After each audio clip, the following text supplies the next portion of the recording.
More meandering in. I gotta go find Jayla. Oh, I think she's among them, meandering in. I think she's coming. Oh, good. Oh, yeah, there they come. I thought I saw I them. forgot my memory. Like I can see them and then they just went this way, so I can see what they were, they were actually still coming. You never know. You know, wandering somewhere else.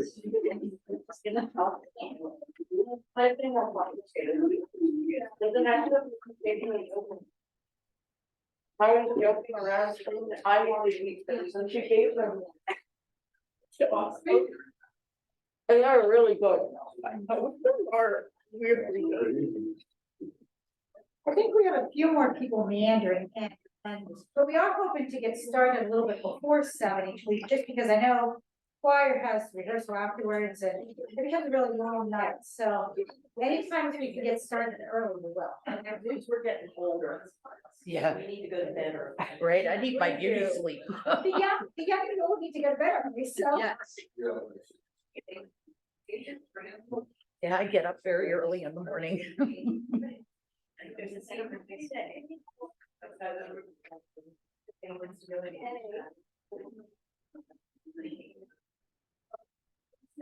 he wasn't.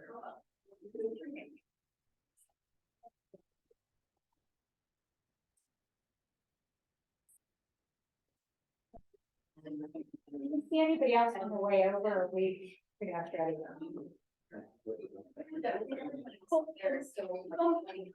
Yeah, I was gonna say, they might join us in process, which is great, but good. But I realize it's all. We also need to people, you know.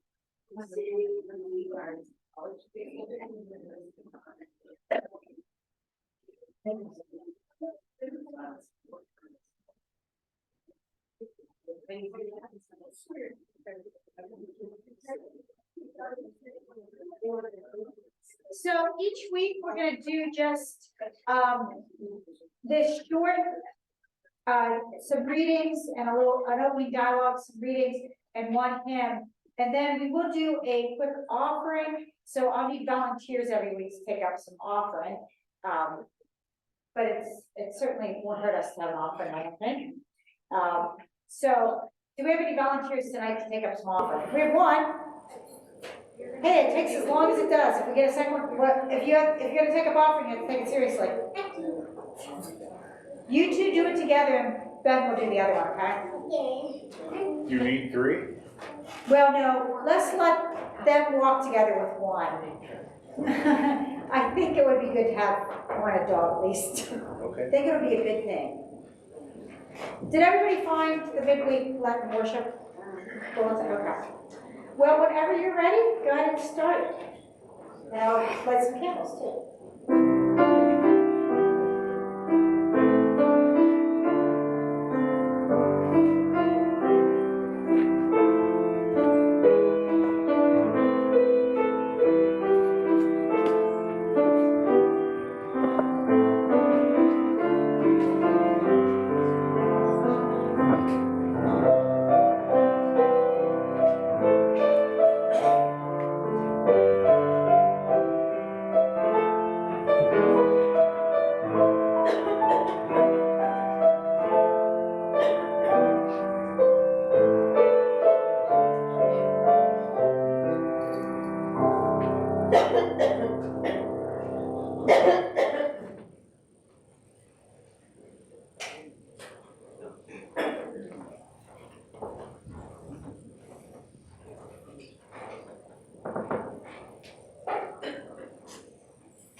Long ago, God spoke to our ancestors in many and various ways by the prophets.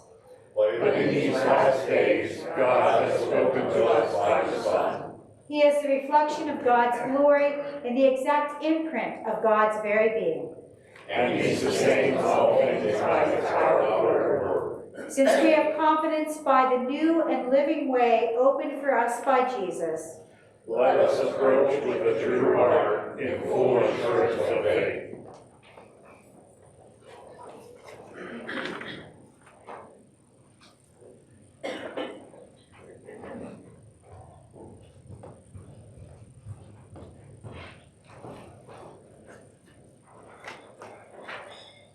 A reading from Hebrews.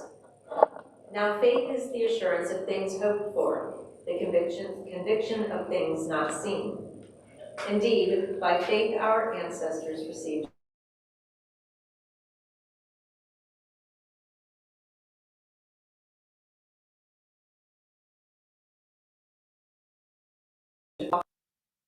acceptable sacrifice than Cain's. Through this he received approval as righteous, God himself giving approval to his gifts. He died, but through his faith he still speaks. By faith Enoch was taken so that he did not experience death, and he was not found because God had taken him. For it was attested before he was taken away that he had pleased God. And without faith it is impossible to please God. For whoever would approach him must believe that he exists and that he rewards those who seek him. By faith Noah, warned by God about events yet unseen, respected the warning and built an ark to save his household. By this he condemned the world and became an heir to the righteousness that is in accordance with his faith. The word of the Lord. Thanks be to God. I invite you to stand again.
A reading from Genesis.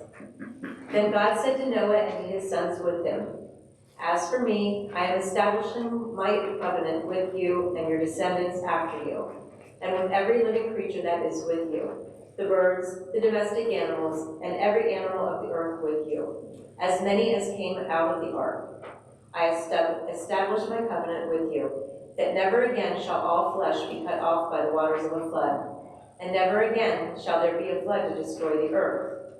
God said, This is the sign of the covenant that I make between me and you and every living creature that is with you, for all future generations. I have set my bow in the clouds, and it shall be a sign of the covenant between me and the earth.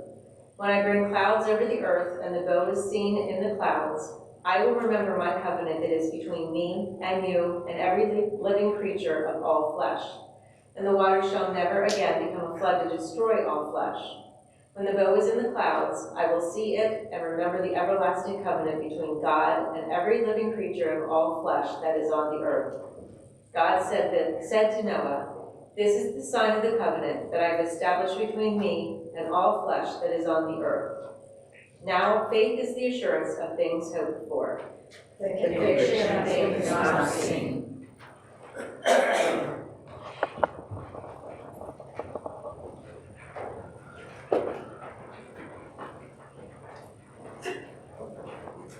You two are not gonna fight over this. You're gonna take turns holding it. Take turns.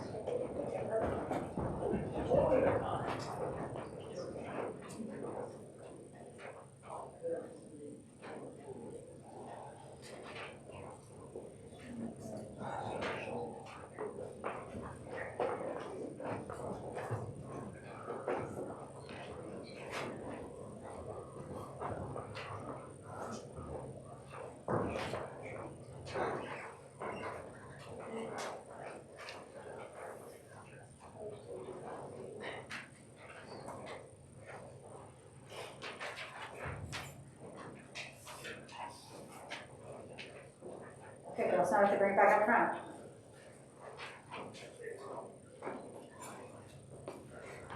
And then we're gonna let you go over to the parlor and do something.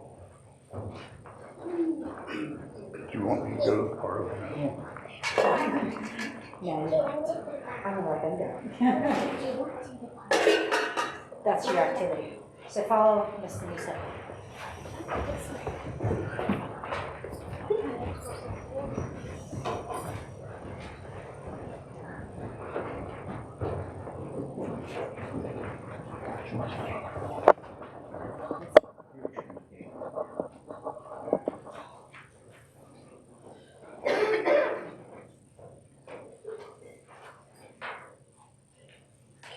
So this time I was going to walk through the covenants that God makes with all of us. And this one is actually all of creation. It's not even just all of the people. So I wanted to start this lesson by talking about what a covenant is. So when you hear the word covenant, what comes to mind? What do you think of? A promise between God and His creation. Okay, promise between God and us, people. It's a deal. A deal? What other things do you think of when you say covenant? A treaty. Treaty? A pact. A pact? Anything else that comes to mind?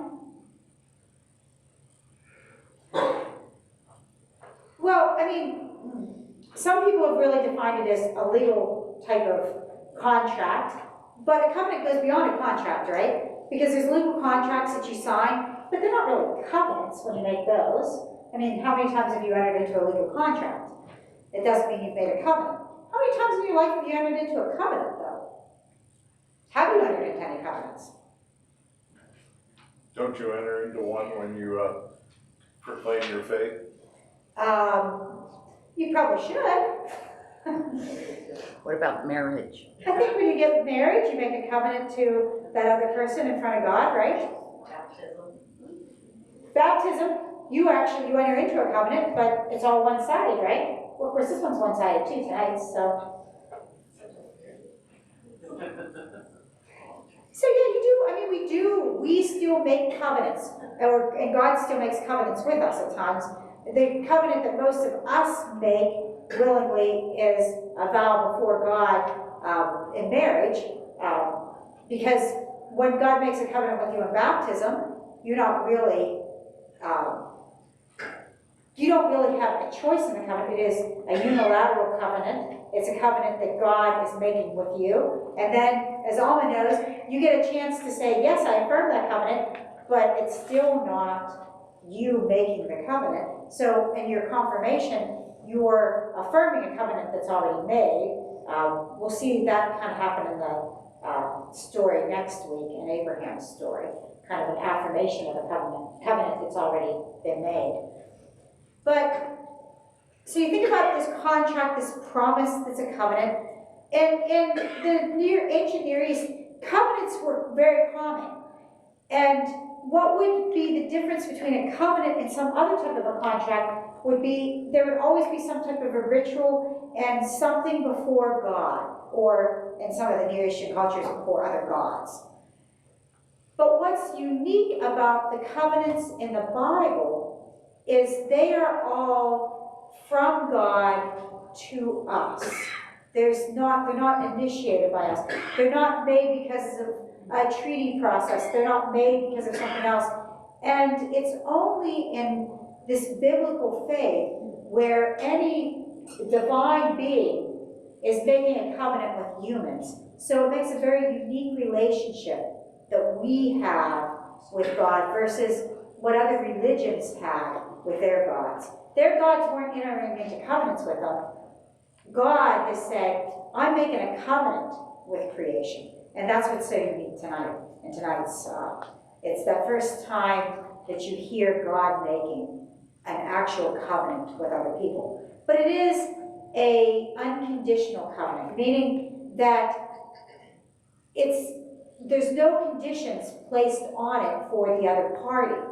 So sometimes you have a covenant where both people come together and they're kind of equal, and even if they're not equal, there's at least something that one partner has to do and the other partner has to do, whether it's nations making a treaty and making a covenant before God, or whether it's in a marriage, or any other kind of situation where you might be forming a covenant. I had two congregations together when I was in Williamstown, served in Williamstown and Lycans, and they were not a parish, they had never worked together, but they said on their paperwork they were in a covenant relationship. So I asked them during the interview, well, can I see the covenant? And they said, well, we don't really have a covenant, we just kind of decided we're in a covenant relationship. So that was the first thing we did after I accepted the call, was actually make a covenant, so both knew what the expectations were. They kind of talked about it, but they didn't really form a covenant ahead of time. So when you have those kind of covenants, you need to know what's expected of one and what's expected of the other. But in tonight's covenant, there's no expectation from creation to God. It's all what God is going to do, or in this case, what God's never going to do again, versus and creation doesn't have to respond in any certain way. They can't break it. It's only God who will be able to break that covenant. And of course, our faith says God does not break covenants. Now, other gods in the ancient Near East probably did break some covenants if you look back at some of their theories, their myths, and their legends. But before we start on the flood story itself, we have a whole story of why the flood happened, right? All of you know this. So somebody tell me, why on earth was there this great flood to start with? You know this. Cleanse the earth. Cleanse the earth, because people are not good, are they? When does that start? The garden seemed pretty good. Adam and Eve got put in the garden, we had everything they wanted. What happened That's there? when it started. That's where it started. That's where it started. What happened there? Eve disobeyed God. Tempted. It was only Eve, right? It was technically Eve that started, and Adam followed. Just like any other husband follows a wife. Follows the wife, okay.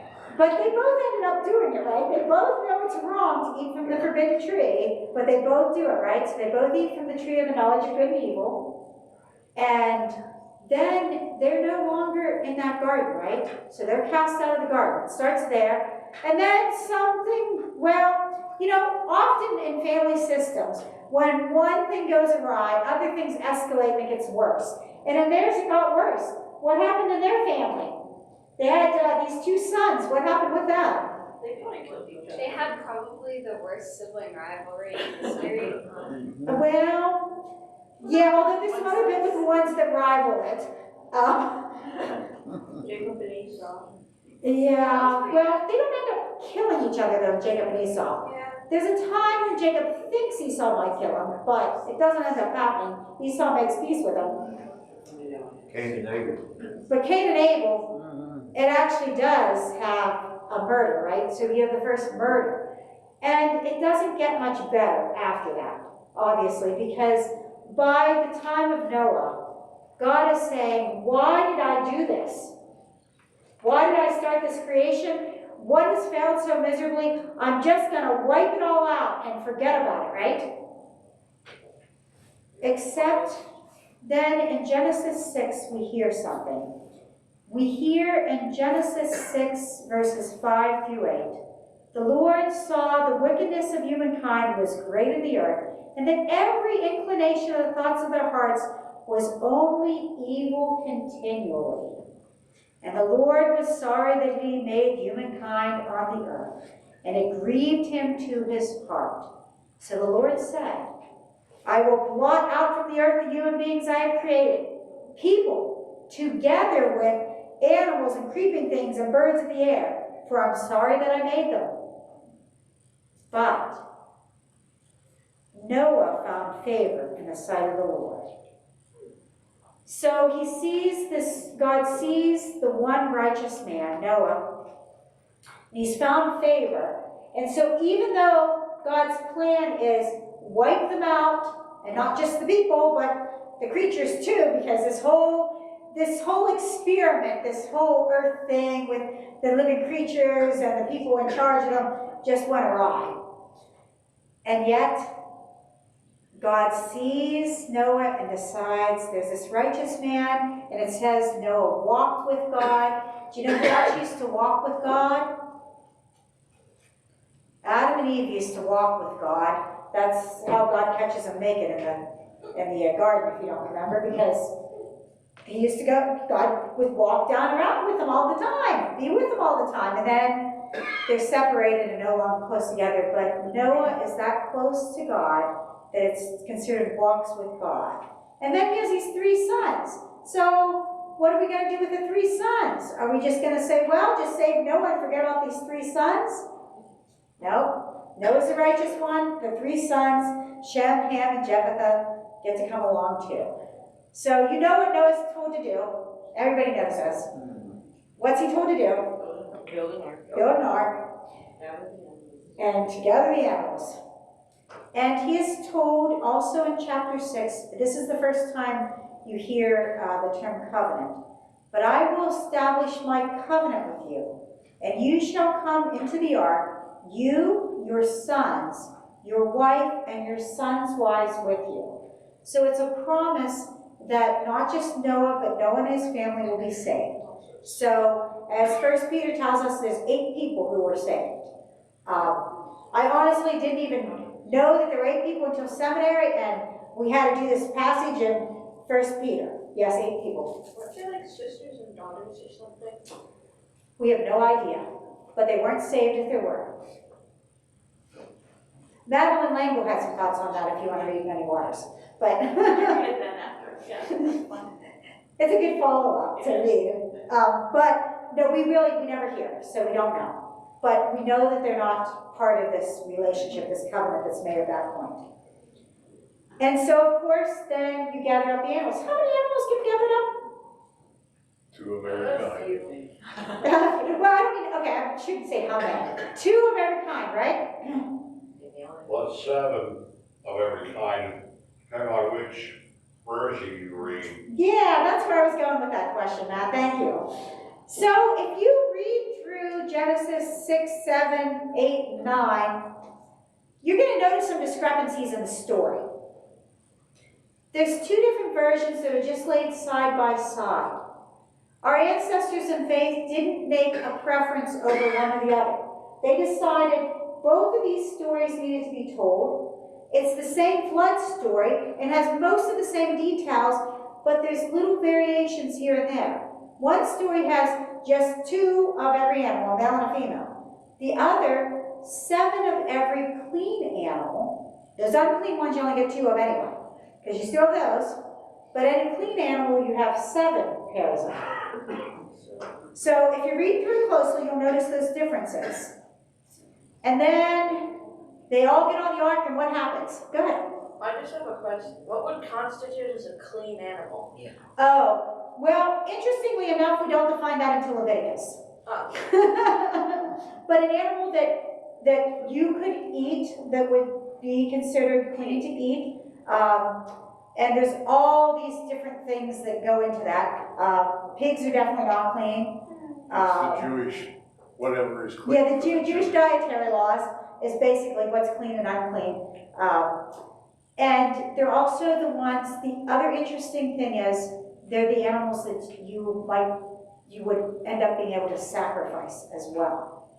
Because for sacrificial purposes, you're not gonna sacrifice an unclean animal. So sheep and cows and I'm not sure what else is clean off the top of my head. Doves, yes, doves would have been clean. Which is good because we sent out some doves at the end. So the rains come, how long do they last? 40 days and 40 nights. 40 days and 40 nights, which is always biblical for a long time. When you have 40 of something, 40 years in the wilderness, 40 days and 40 nights. But definitely, if it rained every day and every night for 40 days and 40 nights, we would definitely have a flood. And it wipes out everything. But Noah, his sons, his wife, and his sons' wives are in the ark, they're saved. And then the waters swell for how long? How long are the waters up, though? Like, before they even start to think about going out? After the 40 days and 40 nights, do they just, like, start going out? How many people have ever been in a flood anywhere? After the rain stopped, you go out right away? They released a dove. We released something else before the dove, but for 150 days, we don't even talk about it. We don't even think about it. We don't even land on top of Mount Aaron at first. And then finally, things start to go down, and it's almost a year before they actually get off of the ark. So one version doesn't have a dove going out first. What other bird gets sent out? See, you didn't know you have a quiz tonight. It never comes back. It's a raven that gets sent out first. And the raven just keeps flying and doesn't have anywhere to go, and also doesn't come back. So then there's a dove, okay? We all know the story of the dove, right? The dove gets sent out. What happens when the dove first gets sent out?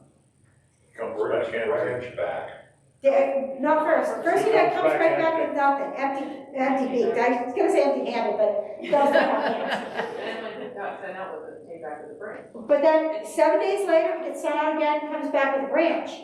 Do they leave right after he comes back with a branch? No. No, the dove gets sent out 7 days later, doesn't come back, so they figure he gets the perch, and then finally, they start to move off the ark, right? And then, this is where we get two different versions also of the covenant that gets made. Because if there's different parts of the story, different stories being laid together, and like I said, and I think our ancestors in faith decide, I don't think they're dumb. I mean, they could read, they could understand, they knew that these things didn't connect to, that they didn't agree with each other all the time. But I think they decided we have two important versions that have different things to say that we can't separate out completely because they've been kind of meshed together. And we're going to leave them there because we don't want to decide which one to go with. Not unlike the Gospels. How many Gospels are there? 4. Well, 4 that made it into the Bible, that are in the canon of the Bible. Okay, there's some other ones floating out there that we decided shouldn't be in the canon of the Bible for various reasons. If you watch all those Discovery channels and A&E stuff, you can learn all about those other things. Or you can Google it, hear all kinds of things. But we have 4, right? Are they all the same? No. And if you read John's Gospel, it doesn't even sound like the other 3. But we didn't decide we're just going to take Mark's Gospel because it's the shortest. I understand that there's some in this room that are thinking, yeah, why don't we just take Mark's Gospel? It's the shortest. It's the most concise. Why don't we just go with that? But we didn't. We decided they were all giving us just a little different nuance and a different way of telling the story. I think the same thing happened with the flood story. So you get 2 variations of it, at least 2. Some scholars will tell you there's more than 2, but most will agree that there's two versions going on there. So the covenant that we read together is the Rainbow Covenant, and that's in chapter 9. But back in chapter 8, verse 21 and 22, you hear this. First you hear that Noah, when he gets off the ark, takes the clean animals and does a sacrifice. So you know that has to be from the version with the 7 pairs. Because if it were the version with a pair of each, you know, with only 2 of each, then they'd all the clean animals would have been sacrificed, unless they were really busy in that time. That's where the unicorn went. That's where the unicorn went. The unicorn must have been clean. No, I think the hoofed animals weren't clean anyway, so. And then the Lord, right after right after Noah does his sacrifice and makes a sacrifice to God, we hear this covenant from Genesis 8, 21 through 22. And when the Lord smelled the pleasing odor, the Lord said in his heart, I will never again curse the ground because of humankind, for the inclination of the human heart is evil from youth, nor will I ever again destroy every living creature as I have done. As long as the earth endures, seed time and harvest, cold and heat, summer and winter, day and night shall not cease. Do you notice what's missing in that from what you probably always learned in Sunday school? A couple of things are missing. But what's missing from that covenant? Okay, what's the colorful thing missing from that covenant? Let's start with the easy The one. rainbow. The rainbow, okay? That's in chapter 9. But what is also missing? What does God say about destroying before the rainbow covenant? Here, I'll give you a hint. You can read this in your lessons for today. He said he'd never destroy it again. By what? Flood. In Genesis 9, it said, I will not destroy the earth again by flood or by the waters, depending on your translation, you know. But in chapter 8, there is nothing saying by flood. It is, nor will I ever again destroy every living creature as I have done. Just a flat-out promise and a covenant not to destroy every living creature. And as long as the earth endures, meaning that humans might still destroy it, God doesn't say we can't mess it up ourselves. Or, you know, I don't know what other creatures might come along and mess it up, but I'm worried about the humans mostly. But as long as the earth endures, seed time and harvest, cold and heat, summer and winter, day and night, shall not cease. So the seasons are guaranteed, and there's a guarantee of life. So there are some biblical scholars who really argue that the whole Rainbow Covenant is, and Walter Brueggemann's kind of the big name here, and he argues that the covenant with Noah is a covenant between all of creation, and God has made a promise not to destroy the earth again. And if you read Revelation with that in perspective, you hear this wonderful image of the new heaven and new earth coming down onto the earth and restoring and renewing the earth at the end of time. But how many of you grew up hearing that God promised that the earth would not be destroyed by flood, but it would be destroyed by Fire. That comes in chapter 9. Well, it doesn't actually ever say that in chapter 9. But that's exactly, if you only read the covenant in chapter 9, and then you're reading Revelation, and you know, it's kind of vague what's happening at the end with this new creation thing. It sounds like an awful lot of destruction beforehand, and there is an awful lot of destruction, but it doesn't actually say that it's going to be, that the earth's completely destroyed, because it says God comes down and a new heaven and a new earth are created right here. So I have to tell you, I'm with Brueggemann on this one, but I also know that many of you growing up had heard over and over again that the earth's not going to be destroyed by flood again, it's going to be fire the next time. And many, many people interpret it that way. So I'm not gonna say it's wrong. What I'm gonna say is they only looked at one of the two covenants that are made in the Bible. So they made a choice. That's for my tablet. It always makes these weird noises. Not always, but I don't know how to turn them off. Give it to Jalen afterwards. She can turn off this funny noises. I knew that was coming. So in chapter 9, I'm going to read it for you again, but you heard it before.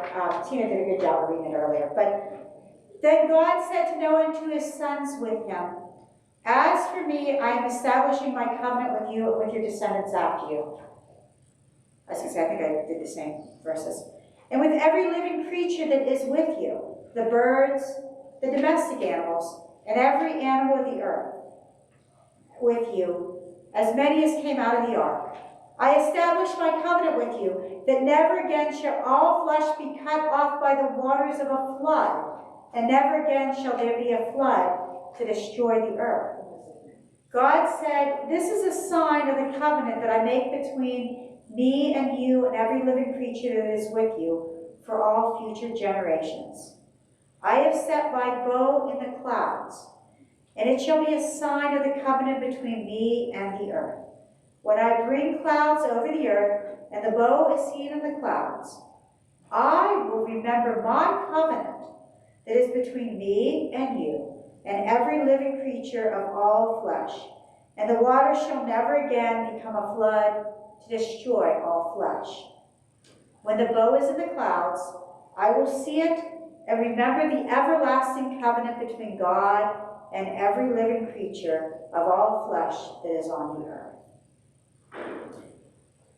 The other thing that I want to emphasize with this covenant is the image of the bow.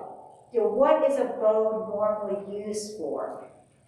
War and hunting. War and hunting, death and destruction. If you want to get rid of your enemies, you might take a bow to them. If you sit your bow down this way, with, I don't know the parts of the bow, so the string's down here. I don't know what this part is called. I can't remember. I did Boys and Girl Scouts. I don't know what that part is called. It's the show. Shaft. There, I knew somebody would fix me up here. If it's up, you can't harm anyone, right? And so it's the image of laying down the bow, laying down all the images of destruction, which is one of the reasons why Walter Brueggemann will claim that it's not just flood, but any tendency for God to want to destroy us, to want to give up on us again, is covered even in the Rainbow Covenant. But again, I've heard many, many people sure that it's fire the next time. But what I am sure of is that there is a promise here that God's not just giving up on creation, no matter how bad we get. And the other part of the Rainbow Covenant that I want to make sure you pay close attention to it is, why is the bow put in the sky anyway? For everyone to see, but who's being reminded when it's being seen? Noah. Well, I mean, we are reminded, God. but it actually says, I will remember. God saying this. I'm going to remember my covenant. It is God's reminder that no matter how terrible we get, no matter how frustrated God gets with us, no matter how hopeless it seems that we're ever going to turn around, God's going to see the bow in the sky and say, made them a promise, got to keep it, not going to destroy them. Don't flood them out again, at least. And I will argue, won't destroy them. But again, that's one that you can argue back and forth on. Okay, thoughts? There are a lot of images in the Bible that we need to remember, that there are images of something that should remind us that God is there for us all the time. Like, for instance, if you think through the story, what happened to the ravens? Only one was left, because the other raven didn't come back. So what happened to the ravens? Why do we have all the unclean animals today? Because they weren't on the ark. Oh, we still have a lot of unclean animals. Huh? Other than You still have them. But the other thing is, I mean, take the story of creation. Adam and Eve had 2 boys. Where do they get their families from? Yes, I wouldn't necessarily take it all literally either. What I'm trying to say is, the people who wrote the Bible used a lot of images as examples of how God takes care of us, and how God is there. And what they want you to remember is not, and I think part of the reason why they put 2 stories together that have some discrepancies is to remind us that we're not looking at all the little details. That's not what's important. What's important is that God was going to forget about us and wipe us out, and God said, no, there's hope here, and I'm going to keep trying, and in the end, I'm going to make a covenant with these people, and not just with people, but with all of creation, not to give up on this experiment. And I'm pretty thankful God didn't give up on the experiment. Although I know there's moments when I wonder why God hasn't given up on the experiment. But you're right, I mean, it's not to get tied, and I think that's part of the reason, like I said, that they left both stories in. So we don't get so tied up in exactly how many days were they on the ark, and exactly how many animals were there, and exactly all these things. But what's the main point of the story? Why do we tell this story? Why is it deep in our faith? And why do we still get excited when we go out and see a rainbow in the sky? I mean, how many of you still get excited when you see a rainbow in the sky? I mean, you know, it doesn't just remind God, it reminds us of that deep, abiding promise.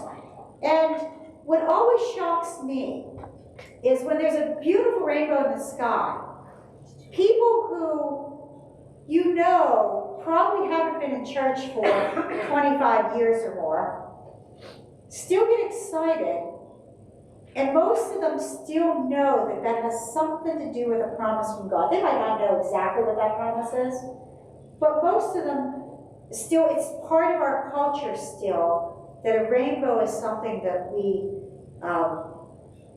have a sense of peace and a sense of hope because of, even though many of them might not know the whole story of Noah. If you ever want to get a second, actually it's a 3rd version of the ark, visit the ark.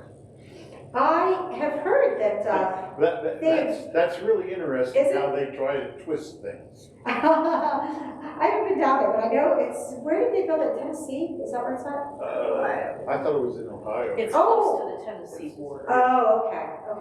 But it's they even have dinosaurs on Okay. it that weren't on the earth when humans were. All right. Boy, that would take out the whole, I mean, you read about how many cubits the ark is. I don't know how they get the dinosaurs on, but. Well, They keep the food for all these people for 1 year. they tell you that how. Well, you have to feed animals. They show We that figured that out too. All the animals. They show that too. And see, I think they're taking it way too literally and missing the Oh, yeah, they big are. picture. Yeah. Oh yeah, they are. What happened to the grass? Yeah, and all the plants and stuff. It does say that that's all destroyed too. Now, obviously, the seeds are not destroyed because it can regrow. But if have you ever been to an area after there's been flooding? No. Grass is just washed away, you know, many shrubs and bushes. Some of the, I mean, the floods that I've seen afterwards, most of the trees are still standing, but some of the smaller trees or ones that are older are actually wiped away as well. But like I said, there's still seeds, there's still things that will grow afterwards, but it is wiped away right after. And you know, there's other stories of floods in the ancient Near East too, but none of them have this promise to never have it happen again, and the other ones also don't have, never have God certainly making any promises. Our faith is very unique that God is making a promise to us. God is saying, I care about this creation. I love this creation. Despite the fact that I can't control it, despite the fact that they aren't doing what they're supposed to be doing, and they're not living the way I'd like them to live, it's still my creation, and I'm gonna hold on to it. And that's the point of grace that I hope that you see when we walk through all the covenants. But I think the Noahic Covenant is the one that is just pure grace, because the plants and the animals and Noah and his family can't do anything in the sense of responding, but they can simply accept this grace and trust and hold on to it, and be gracious and thankful after the fact, after the flood is over. But the fact that they're spared, you know, there's nothing that they did. I mean, Noah was a righteous man, but he didn't do anything that meant God needed to save just him. And it doesn't even say whether or not his sons are living righteous lives. In fact, there's a sin right afterwards. It all goes downhill pretty quickly if you read through the next chapter. Sorry, we keep sinning. It is the story. But we're going to look through the other covenants too, because after God has made this one that said, I'm not giving up on this creation, God keeps working, and we'll look at each covenant as we go through and see kind of a progression of how God doesn't give up on us. Any other thoughts on the Noah story or the covenant? Thanos was right. Go ahead, Matt. Was this because the watchers have referred to the book of Enoch, or is this before that? This is afterwards. So, because you hear right before the flood happens, right before you hear about the wickedness of the earth, you hear about the Nephilim and these giants having these relationships with the humans. You only get that little wee piece in the Bible, but you get a lot more in Enoch. So you have, this is like part of that whole story. Like you get like the Reader's Digest version in Scripture, and in Enoch, which doesn't get canonized, you get a lot more detail. Well, it's kind of interesting that God put no conditions on humankind. That is Only, true. only- And in fact, God admits they've got evil inclinations from their youth, but I'm still not going to destroy them. God understands that we can't help ourselves, and yet loves us despite that. And I think that's one of the radical pieces that we hold on to as people of faith. And I think very different than some other religious traditions in that belief that, you know, God loves us despite ourselves. I invite you to stand for our closing prayers.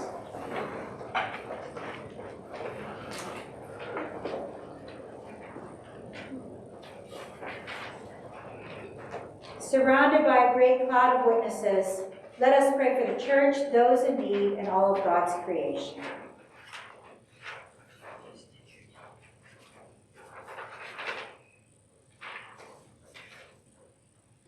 Faithful God, shower the world with your loving kindness, That all may know your peace. open our eyes to the needs of our neighbors, That all may know your love. comfort the sick and dying, That all may know your mercy. guide our leaders in the way of truth, That all may know your justice. focus our hearts on the way of the cross. That all may have faith in you. Let us pray in the words of Martin Luther. Behold, Lord, an empty vessel that needs to be filled. My Lord, fill it. I am weak in the faith. Strengthen me. I am cold in love. Warm me and make me fervent, that my love may go out to my neighbor. I do not have a strong and firm faith. At times I doubt and am unable to trust you altogether. O Lord, help me. Strengthen my faith and trust in you. In you I have sealed the treasure of all I have. I am poor, you are rich, and came to be merciful to the poor. I am a sinner, you are upright. With me there is abundance of sin. In you souls of righteousness. Therefore I remain with you, of whom I can receive, but to whom I cannot give. Amen. Go in peace, serve and love. Thanks be to God. And choir, you staying in here, or you moving over to the office? Okay, choir's meeting over here.